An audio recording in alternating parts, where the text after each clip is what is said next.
যেহেতু 31শে মার্চের পর প্লান্টেশন ভিসার মেয়াদ শেষ, এটা বাড়বে কিনা এবং নতুন করে কলিং ভিসা দিয়ে নতুন কোনো সেক্টরের লোকজন নেবে কিনা। তো ভিডিওটি ধৈর্য সহকারে দেখ।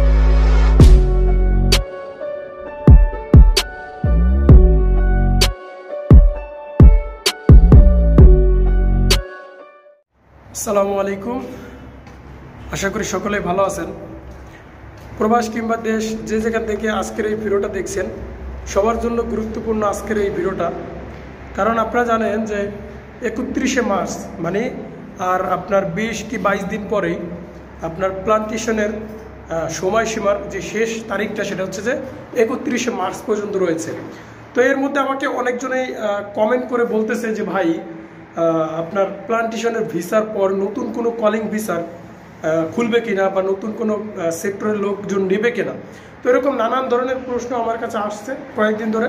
তো আমি আজকে আলোচনা করব যেহেতু 31শে মার্চের পর প্লান্টেশন ভিসার মেয়াদ শেষ, এটা বাড়বে কিনা এবং নতুন করে কলিং ভিসা দিয়ে নতুন কোনো সেক্টরের লোকজন নেবে কিনা। তো ভিডিওটি ধৈর্য সহকারে দেখবেন, আশা করি সব কিছু বুঝতে পারবেন এবং আমার কে ডাঞ্জার টু ইউটিউব চ্যানেলটি সাবস্ক্রাইব করে আমার সাথে থাকবেন। তো বন্ধুরা, আমরা জানি যে গত 2024 সালের 31শে ডিসেম্বর পর আমরা ভেবেছিলাম যে মেয়াদ বাড়বে কি বাড়বে না, তাই না? এটা নিয়ে কিন্তু আমাদের অনেক প্রবাসীদের মনে অনেক আতঙ্কের একটা বিরাজ করছিল।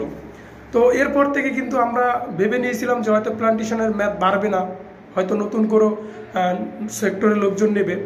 তো আমরা কিন্তু এই বিষয়টা কিন্তু আমাদের একেবারে ভুল প্রমাণিত করে তারপর কিন্তু দেখা যাচ্ছে যে প্লান্টেশনের সময় এবং তারিখটা নির্দিষ্ট করে দেয়, সেটা হচ্ছে যে 31শে মার্চ 2025 সাল পর্যন্ত মেয়াদ থাকবে প্লান্টেশন সেক্টরে। এখন এই তারিখটাও কিন্তু ঘনায় আসতেছে। আপনারা জানেন যে আর মাত্র আজ মার্চ মাসের 3 মাস 2025 সাল চলতেছে, ঠিক আছে? তো এখন কিন্তু অনেক ভাই কমেন্ট করে বলতেছে, কারণ সবার মনে কিন্তু ভাই, আমি কিন্তু গত পরশু দিনে এটা নিয়ে কিন্তু একটা ভিডিও আপলোড করেছিলাম যে আপনার প্লান্টেশনের মেয়াদ যেহেতু সময় যেহেতু শেষের দিকে চলে আসছে, এখন কি নতুন করে আরও কোনো কেউ ভিসা লাগাতে পারবে কিনা। তো এরকম কিন্তু আমি কিছু কথা বলেছিলাম। তো আজকের টপিকটা হচ্ছে বা আজকের ভিডিওটা হচ্ছে ভিন্ন। সেটা হচ্ছে যে অনেকেই কিন্তু ভেবে নিতে পারেন যে আপনার প্লান্টেশনের মেয়াদটা শেষ হওয়ার পর কি নতুন করে কলিং ভিসা খুলবে কিনা সব সেক্টরে। দেখেন, যদি আপনার নতুন করে যদি কোনো ভিসা খোলে বা নতুন করে কলিং ভিসা দিয়ে নতুন কোনো সেক্টরের লোকজন নেয়, সেটার সম্ভাবনা আপনার 100% থেকে 70% রয়েছে। আপনারা জানেন যে গত 2024 সালের মানে 25 সালের কাছাকাছি জানুয়ারি মাসের কয়েকদিন আগে উসাদা বিন উসমানের সাথে আমাদের ডক্টর ইউনুস সাহেব কিন্তু কথা বলেছিলেন, বৈঠক করেছিলেন। ঢাকায় নিযুক্ত হাইকমিশনার যিনি রয়েছেন মালয়েশিয়ান, তো তার সাথে কিন্তু গভীরভাবে বৈঠক হয়েছে এবং মাল্টি এন্ট্রিপল ভিসার কথা কিন্তু বলেছে। আমরা কিন্তু সবাই জানি, আমি কিন্তু এটা নিয়ে ভিডিও আপলোড করেছিলাম।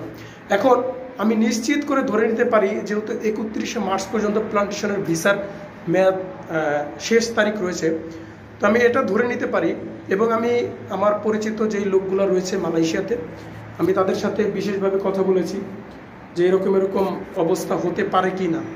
এখন যে বিষয়টা জানালো সেটা হচ্ছে যে আপনার মালয়েশিয়ার যে 31শে মার্চে যে প্লান্টেশন ভিসার মেয়াদটা রয়েছে বা এগ্রিকালচারের, সেটা থাকবে, সেটা বাড়ানো হবে।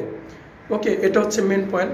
দ্বিতীয়ত হচ্ছে যে কলিং ভিসা খুলবে কিনা নতুন করে সেক্টরে, মনে হয় যে খুলে দিবে। কারণ এটা নিয়ে ডক্টর ইউনুস সাহেব কিন্তু কথা বলেছে, কিন্তু এটা প্রকাশ করে নেয় যে 31শে মার্চের পর নতুন করে নতুন সেক্টরের লোক নেবে।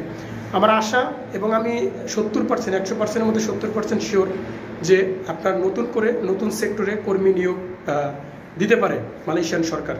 তো এখন বর্তমানে এটাই হচ্ছে মেন আপডেট। আমি শিওর করে আপনাদেরকে তারিখটা বলতে পারছি না, কিন্তু নতুন করে খুলতে পারে, যেমন রেস্টুরেন্ট, আপনার হোটেল, কলকারখানা, যে শ্রমিকগুলো নিত কয়েক বছর ধরে সেটা বন্ধ হয়ে গেছে, তো পুনরায় সেই জায়গায় শ্রমিক নেওয়ার চিন্তাভাবনা করতে পারে সরকার। তো বন্ধুরা, যদি ভিডিওটি ভালো লেগে থাকে বা আপনাদের কাছে মনে হয় যে এই ভিডিওটা আপনাদের জন্য খুবই প্রয়োজন ছিল, তাহলে অবশ্যই কমেন্ট করে জানাতে ভুলবেন না এবং ভিডিওটি বেশি বেশি করে শেয়ার করবেন। আমি নতুন কোনো আপডেট পেলে আপনাদের সাথে সাথে নিয়ে আসার চেষ্টা করব। তো আজকের মতো এখানেই ছিল। যদি ভিডিওটি ভালো লেগে থাকে অবশ্যই লাইক করবেন, শেয়ার করবেন, কমেন্ট করে আপনার মতামত জানাবেন। খোদা হাফেজ।